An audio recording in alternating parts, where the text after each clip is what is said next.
get further analysis now from Neil Giardino. He is a Latin America analyst and joins me live from Lima. Neil, how did things get to this point, the worst political violence we've seen in Peru in decades? Well, thanks for having me. In the last 24 hours, we saw the arrival of thousands of campesino Peruvians from the highlands, as well as from the Amazon regions in the capital. A majority came to protest peacefully. They're calling for the resignation of Dina Boluarte, who took power after the removal of Pedro Castillo. But today the situation quickly deteriorated and became quite violent. There was a crackdown by riot police. Tear gas munitions were fired. Protesters responded by throwing rocks and sticks. And by the afternoon, there was a general sense of chaos in central Lima. There were violent clashes near the Congressional Palace. There was a thick fog of tear gas. Volunteer medics were helping injured. And as you noted, in the evening, a very large fire erupted in the main plaza, San Martin.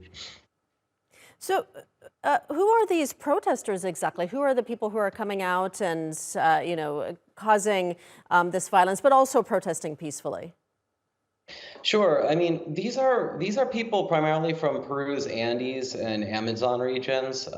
They're indigenous Quechua and Aymara. They're quinoa and corn and potato farmers. They're teachers, ranchers. And essentially, these are people who feel shut out by the political and business elites in Lima. They're fed up. Fuel prices, food prices are rising. There's a severe drought occurring right now in the country's south. And, with the escalating death toll, we're seeing this mass mobilization to the very halls of power in Lima.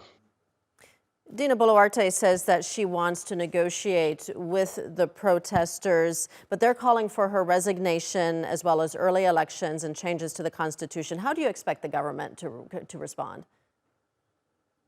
Well, I mean, the government's grip on power seems increasingly tenuous.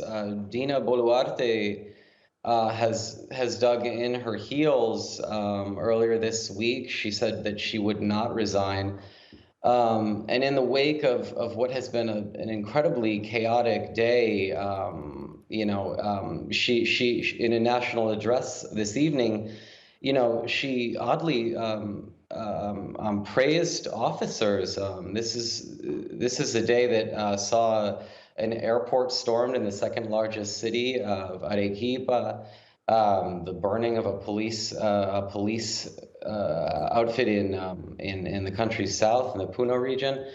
So at this point, there seems to be quite a tense standoff. And from my perspective in Lima, it does not seem at all likely that protesters from the south will pack up and go back down to that region.